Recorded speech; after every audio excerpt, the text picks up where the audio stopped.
Welcome, everybody, to Hood Hustlers.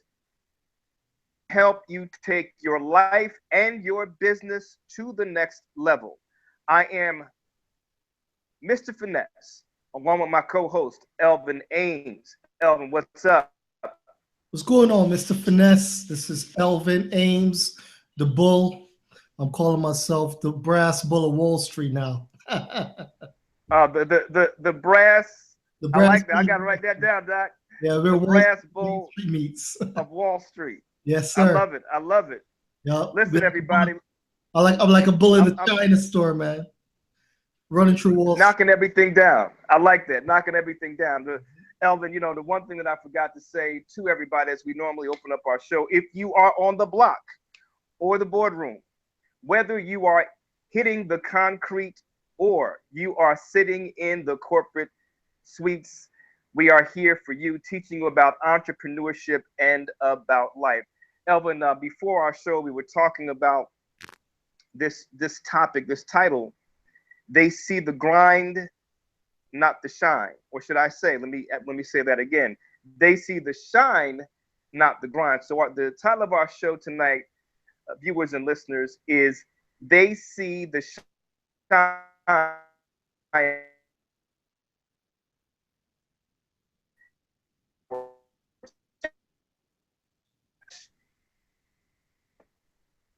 reality show, music moguls. And when he said that, it struck me because it's so true. People see the success of entrepreneurs like yourself, myself. They see whatever the accoutrements of our success gives to us: net worth, material things, influence, exposure, platform. But they don't see the grind. They don't see the hours of frustration. They don't see the financial uncertainty. They don't see the sacrifice. They don't see, as we talked about a couple of weeks ago, when we are trying to develop a team and inherent within that process is frustration. We hire someone, they don't work out, we have to fire them or they quit. We're back to square one. In the meantime, we've got to handle that particular job ourselves, et cetera, et cetera. They don't see the grind, they only see the shine. So, what we want to do tonight, as we discussed, is to open up that door, the grind door, the door of perseverance, persistence, as Rindy said, has said on a few occasions, refusing to die. I read a particular article in which the entrepreneur, a very successful entrepreneur, key characteristics of being an entrepreneur is ascertaining how much pain you can take. So, Elvin, let's get started. In the real estate business, what is the grind that you have to go through before the shine? Well, I personally, you know, constantly face problems in the real estate business. In the real estate business, there's what we call the five F's. Some people call it the four F's. I've now dubbed it the five F's. And Five F's. and the five S stands for, find it, meaning acquisitions of the properties. Fund it means getting money to fund the real estate transactions. Mm-hmm. Sit, which means construction or repositioning of the properties. Flip it means to sell the properties or retail it or wholesale it. And the fifth F now, due to the recession, is called to fill it. And the reason why we had to add that fifth F is because there was nobody to sell it to, nobody was lending money during the recession, so we're stuck with these properties that then became rentals. And obviously, a lot of investors who had properties had to rent them out to survive and weather the storm. A lot of them became accidental landlords. Accidental landlords. Accidental. Elvin, do me a favor. Do me a favor. Can you repeat those five F's? Find it, fund it. What was number three? Yeah, find it, fund it, fix it, Fix it. flip it, and fill it. I like that. So, listening audience, Hood Hustlers is so powerful because you're those who are listening, those who are watching, will be watching. You're not just getting information that's germane to the topic. You're also getting concepts, industries, and I asked Elvin to repeat that. Yes, for the listening audience, just as much for myself as over the next couple of years, I'm going to become a real estate investor. So the 5 F's. F is in Frank. Find it, fund it, fix it, flip it, fill it. And the fifth, Elvin, you is a response to the recession, to the changing market. Accidental landlords. Unpack that a bit. Accidental landlords. Yeah, so accidental landlord because you still want to invest in real estate, or you had property you held on to too long when the market dropped. You had to cover your what is called debt service. Debt service is a fancy way to say your mortgage payments and your liabilities, your water bill, taxes, etc. So you had to cover. Well, in finance, they really mean your mortgage payments. Okay. So to cover your service, a lot of people had to revert to becoming landlords. Now, the trials and tribulations of being a landlord are many. You know, you're dealing with all these different personalities. You're dealing with the townships. You're dealing with the law. You're dealing with judges and their personalities. You have to deal with housing laws. You have to deal with, you know, politicians who make these ridiculous laws that hurt landlords as well. So you really fall into a problem. This problem that we all fall into, you know, has some real severe consequences. So it becomes a real struggle, and you know, you have to endure. Now, what happens is people see you owning property, and they look at that like, oh yeah, you know, you have a lot of shine on you. You're doing well. You got 20 properties. But what they don't see is what it took to find that property, what it took to get funding for that property, what it took to fix that property, what it took to flip that property, and what it took to manage that property and deal with those tenants and their personalities. You see, their problems become your problems. Well Why, said. exactly. Well said.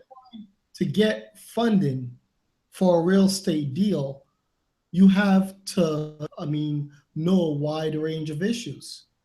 You know, when you have to be able to speak finance, you have to know what the lenders are looking for, understand cap rates, understand what's the ARV, after renovation value, how to calculate, understand comps, how to read an appraisal, tax records. Uh, you really have to understand finance. You have to understand what's the ROI. If you're going into commercial finance, there's a whole bunch of stuff you got to understand. Cash flows. You got to understand what's called the waterfall. That's the how to calculate the waterfall. I mean, I could go on and on with the amount of issues that you're going to encounter with just, you know, investing in real estate. So that's a lot of grind, education. Exactly, and I think too, as I'm taking notes on what you're saying, I'm actually learning from you. Whatever the industry is, whatever the business is, you have to learn your business. For example, I'm working on a mobile platform, and that mobile platform taking me into the realm of IT.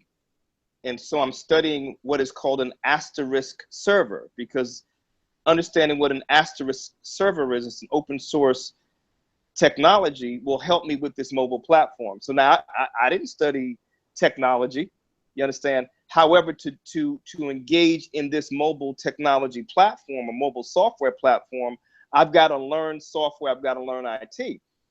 Real estate investors have to learn the business of real estate. I own a media company, so I've had to learn what production notes are. You know what I mean? So part of the grind is learning the fundamentals of one's business. You see. So again, they see the shine, but they don't see the grind. They don't see the hours that you spend learning the business, because as Robert Kiyosaki says, the education of an entrepreneur, it never ends. In 4 years, you graduate from college. Depending upon the graduate degree, you get your graduate degree.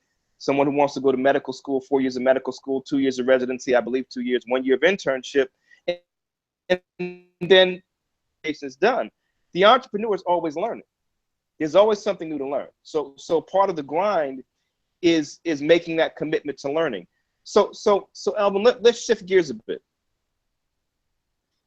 As I see it, all things being considered, the number one characteristic of the entrepreneur is the ability to endure through any and everything. Yes, in fact, I would also say this is the number one characteristic of very good stockbrokers. If you go to YouTube, there is I guess a reality show they started filming.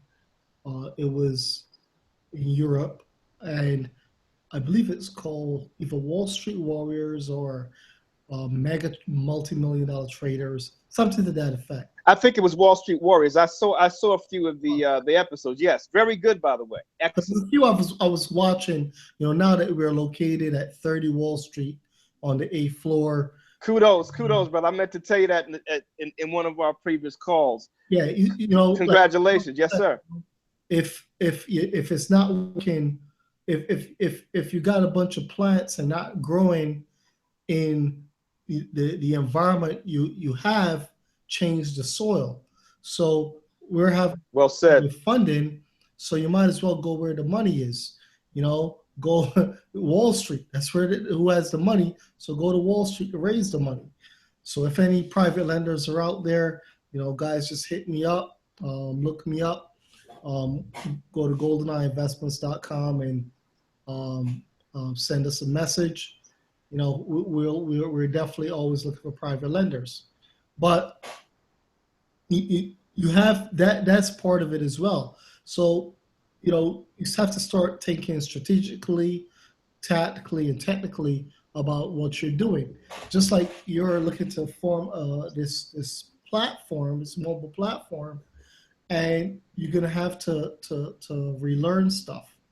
You have to grind it out. You're gonna make a lot of failures. I was just recently watching today with my wife the story of Walt Disney. It's called Walt or Disney Before Mickey Mouse. I believe that was the title of the movie. It's a 20 movie. Mm-hmm. And Mr. Disney had several films. In fact, I think the beginning of the movie, he talks about, like the only way to succeed is to fail, So, I mean, he went bankrupt. He had people walk out on him. He was bouncing employees' checks.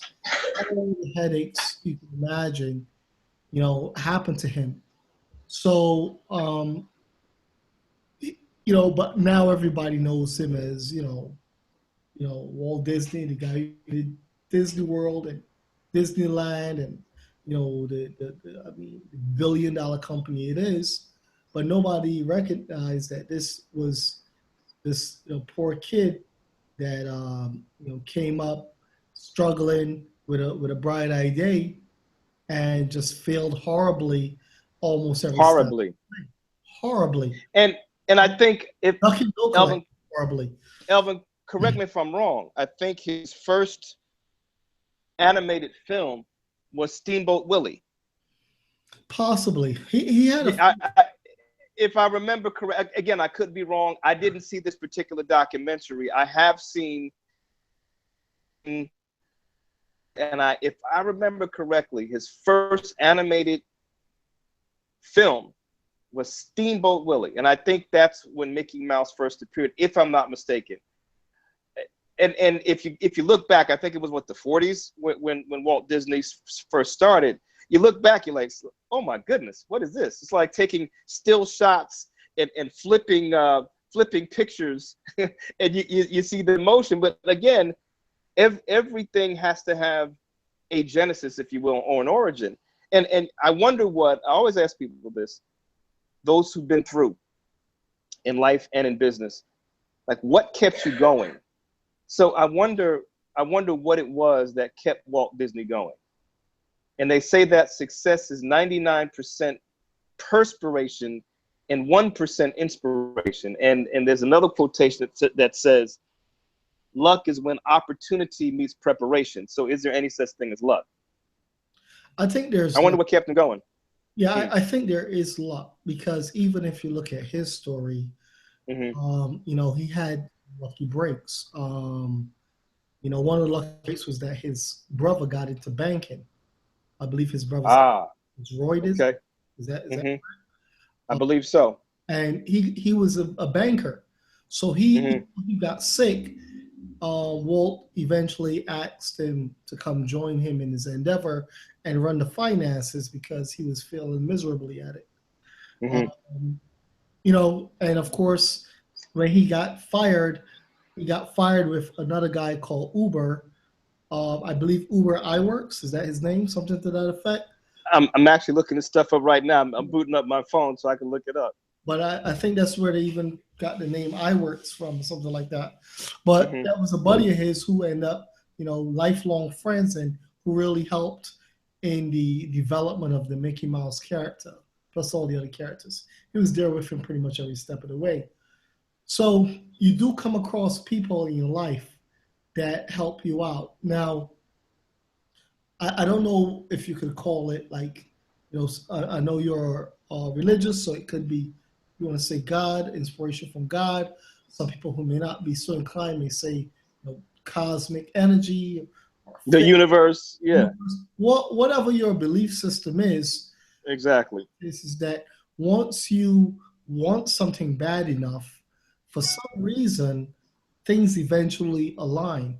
And like I was discussing with my wife, I say, you know, we always have pain when we're about to take it to the next step. You know, it's like having a baby. You got this great idea. Hold on. Hey, Elva, I'm gonna just jump in. Check this out. Steamboat. When I did Steamboat, and Steamboat Willie came up. Steamboat Willie is a 1928 American animated short film directed by Walt Disney and Ub Iwerks. It was produced in black and white by Walt Disney Studios and was released by Celebrity Productions. July 29th, 1928. And didn't they name a company Iwerks? There's a company called Iwerks. They probably did. Hold on, let me take a look. Yeah, let's, you know, but and the reason why, you know, people say, well, why are we talking about Walt Disney?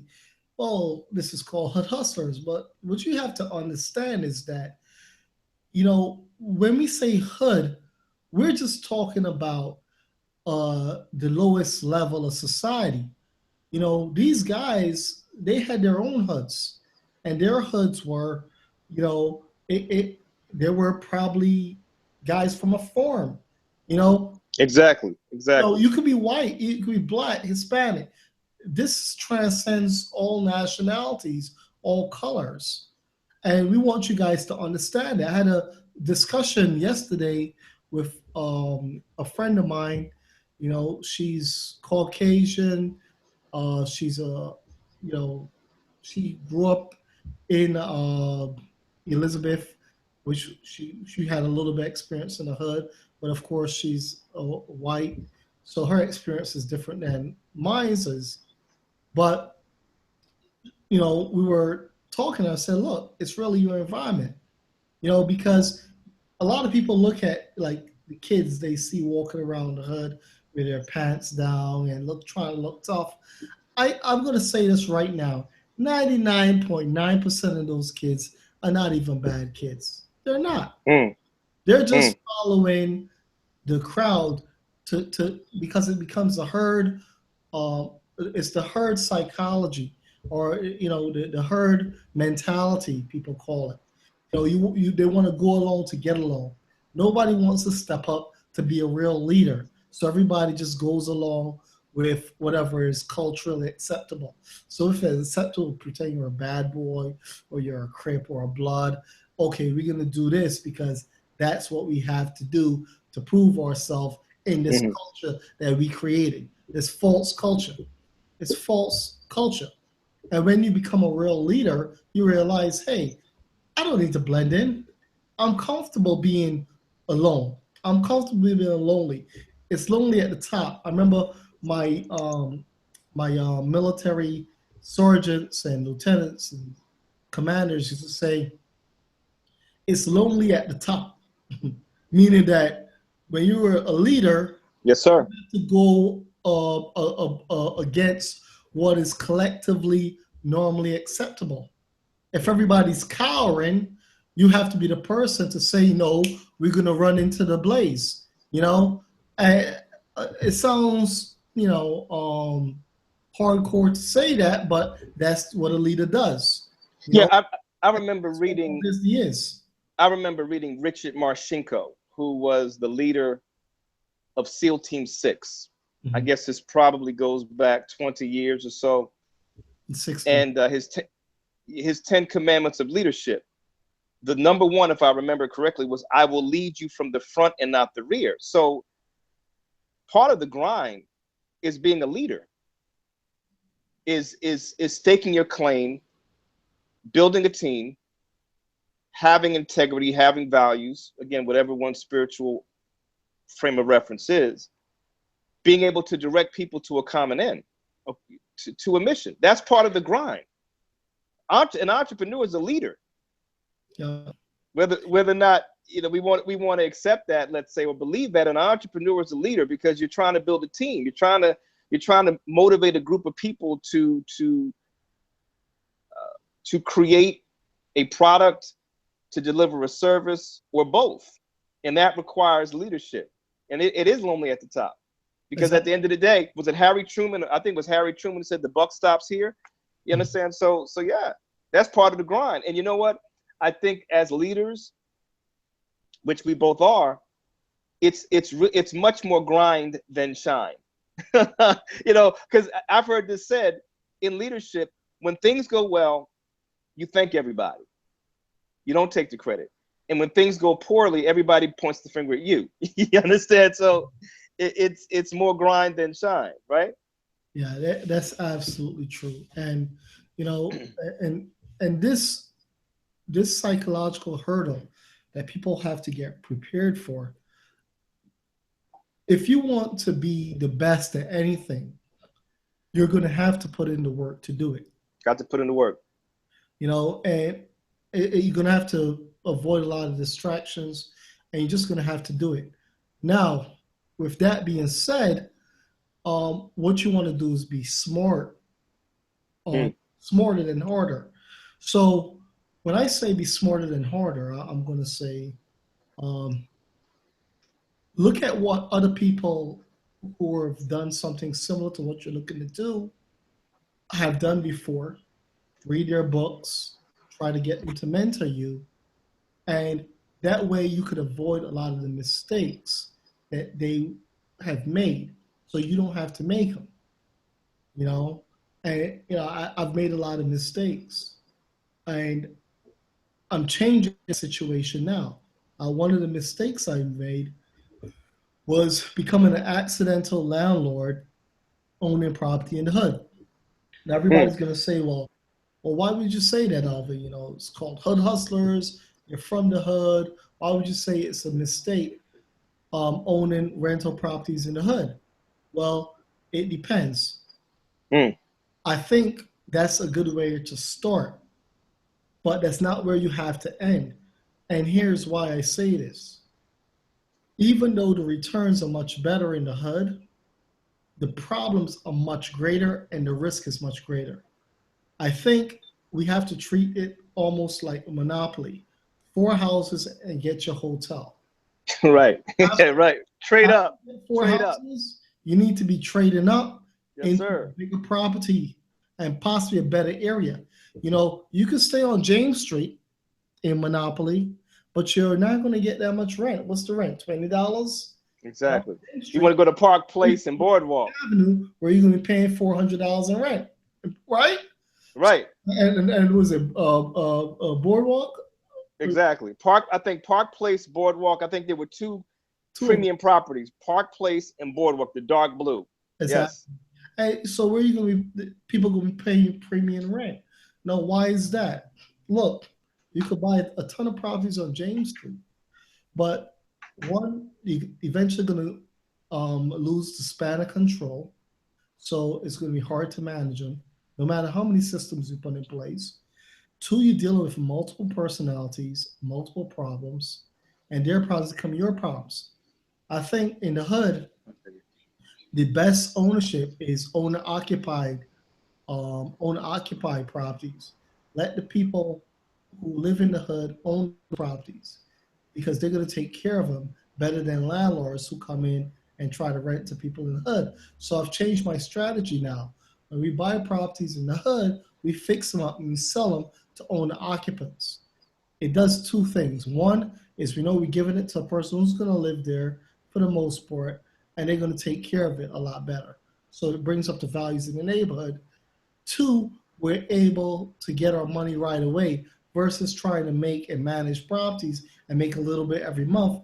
We may make our lump sum of cash right away that we can go deploy somewhere else. And the other thing is the mentors that I've met, the guys who I've seen soar. I mean, the multimillionaires. These are my mentors. Guys like Pasta Rubu, um, uh, Donahue Peebles, guys that are mega millionaires worth $400 or $500 million. You know, these guys only buy properties in premium neighborhoods, and they own like hotels or they own, casinos, and they own commercial real estate where Washington D.C. rents from them. You have to get into that prime real estate. As much as I loathe Donald Trump, meaning hate him, I really don't. He really destroyed his brand with me. As much as I loathe him, he said something in his book, whether he wrote it or not, that's really right. Art of the Deal, which I read. He said it's easier to get a skyscraper in Manhattan financed than a brownstone in Brooklyn, and that can never be more true. So if you want to go big, it's much easier to get those deals funded, believe it or not, than to get a small house in Newark done. So Evan, we have about 2 minutes left, and it's interesting because you're sharing your real estate evolution. And again, hood hustlers. I'm going to quote Meek Mill. And I don't have anything against him as a person. I don't necessarily love his music. However, there are two things that he said, and I'll mention both, one of which is much more germane to this conversation. And I will delete the expletive, not because I'm averse to vulgarity. It's just that we keep this show clean, unlike some of my Facebook lives. So he said, there's levels to this ish. There are levels to this ish. And there are. And what you've described are the levels that you've gone through in the past 15 years. And there's something else he said as an aside, talking about his relationship with women. And it's clean. He said, you spoil me and I'll spoil you. And I've lived by that. That said, I think this whole people see the grind, see the shine, but don't see the grind. They don't see nor appreciate the hard work that it takes to become successful. Whatever one's arena is, industry is, regardless of the help one has or has not received. And there's something to be said, and I do agree with you about help. And iWorks Entertainment is an entertainment company. It was founded in 1985. I did look that up. Okay. I think too, one's endurance is one's only insurance. The ups and the downs, the risks, the rewards, etc. We're good, Mike. My son is. I got my son here. I know, baby. I know. We're about to end up. he missed his daddy, Elvin. So it's like 9:15. It's like, Dad, all right, it's time for us to watch some TV together. So to kind of wrap it up from where I sit, I think we're emphasizing the grind. We're learning the business, evolving, making mistakes, suffering, right? Suffering, changing strategies, never giving up. Something that Rindy said a few weeks ago. I live with this. The entrepreneur has to refuse to die. And for those who are listening, who will be listening, you can't underestimate the value and the power of that principle. It's not just a statement, it's a principle. No matter what happens, if you really love what you do, you got to refuse to die. Something that Baby said. What is his name? Cash Money Millionaires. Brian Williams. He said, and I'll delete the expletive. He said, I'm married to this. He said, I'm married to this game. I'm married to this hustle. He said, I live and die with it. And I think, Elvin, I'm sure you can attest to this. We're really not going to become successful in business unless we are ready to live and die with it. So, closing words, my friend. What closing words do you have as we end up this conversation about they see the shine, but they don't see the grind? Any closing thoughts? I would say, once you get your game down pat, then now it's time to really shine. So I'll give you an example. Give me an example. I started calling myself Ames, the Brass Bull of Wall Street. That. I like that. We're gonna do that, and we're gonna shine with that. When I start giving speeches, but I'm gonna use that as my platform to raise in funds. Invest with the Brass Bull. Why? Because you could put your money in the stock market, which averages about 6% a year if you're lucky. If you're lucky. Even if you're a mutual fund, you can put your money in a CD, which may make you 2.75% or 0% in some cases. Or you could put your money with us where it's secured by real estate, secured by hazard insurance, secured by a first mortgage, secured by a personal guarantee, secured by title insurance, secured by LTV below 65% of the value of the property. You could touch it, you could feel it, you could see me, you could see my team, and we were right on Wall Street. You could come and back us. So I'm now going to start shining because, unless you put that shine on it, people are not going to see you. And then when they get to meet you and they speak to you, they're going to recognize that grind. I love it, man. I love it. And for me, just real fast, Mr. Finesse, it's interesting. We have to, Elvin, whether or not we like it, and I'm not one for the limelight. At the same time, as you were saying, sir, and I appreciate what you said, there's something, we got to have our personal brand. And you know what?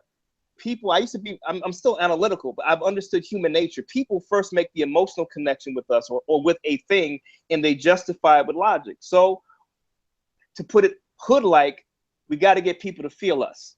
If they feel us, then they'll fund us. Hey, that's it, man. That's it. We got to go. We got to go. Listen, everybody, you've been listening to Hood Hustlers, where we help you take your life to the next level. Whether you are on the block or in the boardroom, whether you are hitting the concrete or you are in the corporate suites, we're here for you. It's your man, Mr. Finesse, and my man, Ames, the Brass Bull of Wall Street. We'll be back next week, everybody. Peace. Hoorah. One love, everybody. Have a good one. Have a good one. All right. See you later, man.